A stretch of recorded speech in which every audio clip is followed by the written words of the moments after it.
Siyabonga kakhulu bazalwane. The Sunday service was so amazing. It was so powerful, and we were blessed.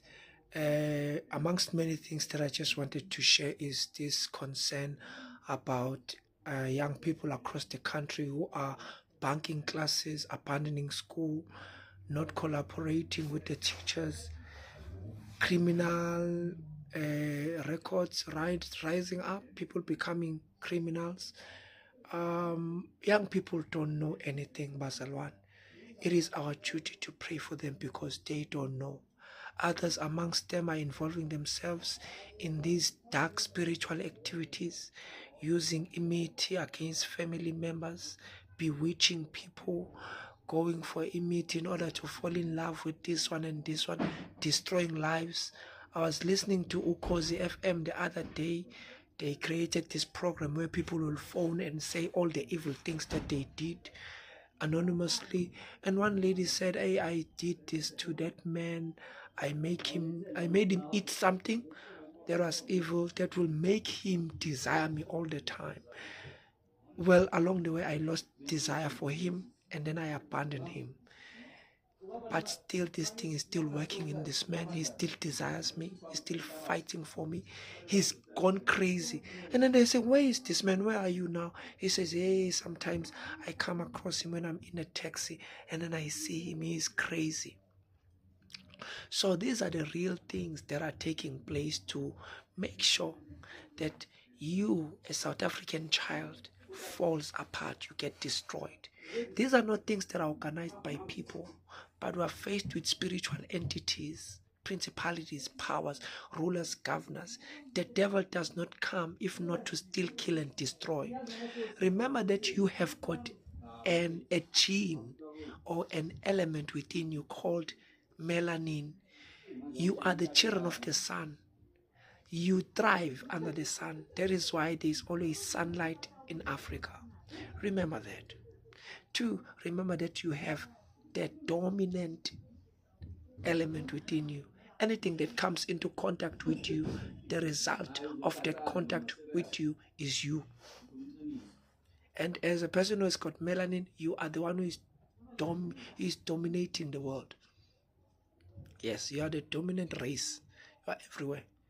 Everywhere. Yes, there are still places in the world that do not know that there is actually someone who's got melanin, black melanin, because there are different kinds of melanins, but the one that makes you to have a bit dark skin when compared to other skin tones, but your skin tone is a bit dark, and whenever you come across the sun, your skin tone responds to the sun and you become dark. That is why the Bible says they look up to him and their faces shined. Those who are explaining knew the definition of shining. You are black and beautiful. So makuthiwa bakhanya ubuso babo kukhulunywa ngokuthi babamnyama kakhulu mabebheka ilanga, bahlakanipha kakhulu mabebheka ilanga. Ingakho kuthiwa singabantwana belanga. Genesis chapter 1 verse 1 uthi kwakukhona uNkulunkulu wadala izulu nomhlaba, kwase kuba khona ubumnyama emhlabeni. Ubumnyama kukhulunywa ngawe, kusho agcwele abantu bamnyama. uNkulunkulu wase wathi akube khona ukukhanya. So babelichaza-ke, belichazela abako bathi ukukhanya lokhu kusho thini, ukuthi wathi uNkulunkulu akube khona abantu abamhlophe. So indlela ababelichaza ngayo, belibhenda is njengoba kwenzeka namanje ukuthi wanikela imali kuphumelele somebody, mawunikeza yena izinto zakho izulu, kubhendwa izwi. Word benders, I call them word benders. They bend it to their will, livumele bona. Mabenza imikhuba ethize, bafike bazofundisa ngeBhayibheli, avula iBhayibheli anifundise nize niyivume lento yakhe. Angafuni ukuvuma ukuthi wenze into wrong, kodwa afuna ukunibhena njengomuntu omusha odebate nogogo. Uyawina. Most of the people ehlangana nabo abantu abasha bakhuliswa izalukwazi. So umuntu okhuliswa isalukwazi noma ukhuliswa umkhulu ujwayele lento yokuthi uyena owina ama-arguments, uyena ophethe, uyena oshoyo. Umuzwa ngisho khuluma uthi ayibule ngane le. So kudingakala ukuthi kube khona obaba. So siyabancenga obaba ezweni lonke, kodwa akuthi ulimisa nje kancane ibhodlela for 2 weeks and uyibuke indlela izinto ezenzeka ngayo, udla amathambo engqondo and see as to how you can resolve this. Two, bobaba, partner with amasonto. thumela umndeni wakhe enkonzweni, nawe uye sometimes, kodwa thumela umndeni wakhe enkonzweni. Partner with amasondo. Enye into futhi engifuna ukuyisho bazalwane ukuthi asikhohlwe lezi zimpi zepolitiki, asikhohlwe izimpi zabantu esingazi ukuthi baqalaphi belwa. Unempilo yakho, une-choice yokuthi ukhethe indlela ehlukile. Kunezinto eziningi kade ngicabanga nje izolo, kade ngibuka i-Animal Planet, beveza kunomhlaba okhona, kunezifundo eziningi kufuneka ezifundwe, kunama-discoveries ekufuneka enziwe, kunolwandle, kuthiwa ulwandle sisazi only 95%, sisazi only 5% of ulwandle lonke. The oceans, the mysteries that are there within in the ocean life. Kuthiwa only 5% is discovered. Kusadingakala abantu abazonikela impilo zabo to that cause. An amazing cause, and there's plenty of investment there because kufunakala amakhambi, kufunakala izinto abantu bafuna ukuyi-maintaina babe young. Ikhona iy'lwane ekuthiwa ziyakhanyisa phansi majukujukwini olwandle ekwazi ukukhanyisa without light. Kufuneka yifundwe lezo y'lwane, ama-salamander, the creatures that can regenerate their limbs. Inqunywe ingalo after some time ikwazi ukuyigrowa futhi ingalo. We need to study those things, kodwa siyistadishe njengabantu bemelanin, senze medication ezosiza abantu bemelanin, sitadishe this pigment or this gene or this genetic inheritance that we have. Ifa ingakuthiwa sithi Zulu, ifa le uladle wayizihlakaniphi. Ingakho nakugene sithiwa asiyihlakaniphele maqondana nabo. Ingakho noMoses no-Solomon naye waqhamuka nokuhlakanipha to enslave people. Nangesikhathi sokubusa kweRome nakhona babeqhamuka nokuhlakanipha because labantu laba banemelanin babelibele behlakaniphile bengabuseki. So throughout the Bible, ngoba iBhayibheli labhalwa nabantu abamnyama, khona izinto eziyinkomba zama ukuphaphamisa wena uvuka musu kulibelula izimpi zepolitiki. Hamba uyithuthukisa, uqala umndeni, uphila impilo. Kunomhlaba omkhulu. Bazalwane, kade ngithola nje eminyakeni edlule ukuthi khona indawo la ngingaziwa ukuthi khona umuntu omnyama. Abamangalayo maqhamuka umuntu omnyama nanguNkulunkulu ebuya.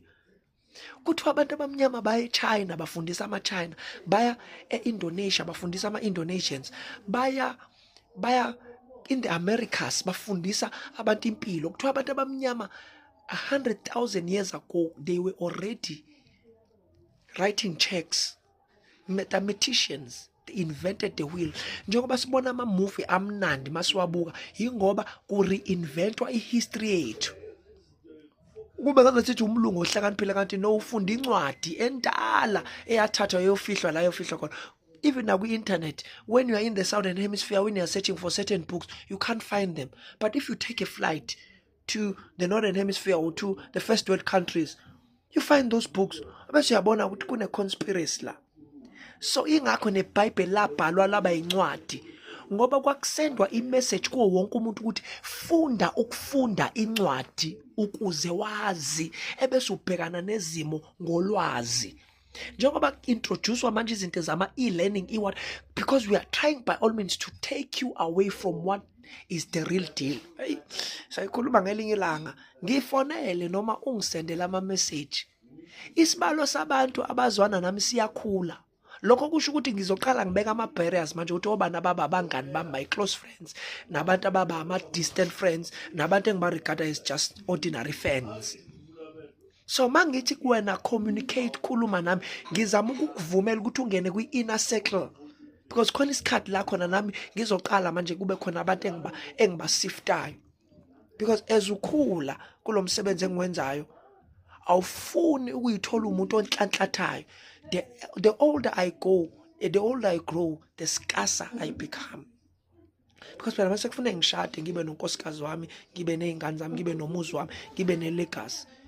So ngibe nabangane engibazi ukuthi abangane engabathola ngo-2025, abangane engiqala kude nabo ngo-2011 they were already in my life. Ngo-2008 abantu engibaziyo engikwazi nanokubona mase khona izinto engayiboni kahle ngabo, then the rest bale outside the gate. Nabo ngiyahlangana nabo on social media, kodwa angihlangani nabo in so njengoba ngisayibhalela ama-message, ngisayingenela la ku-TikTok na ku-Facebook, usaphendulwa yimina.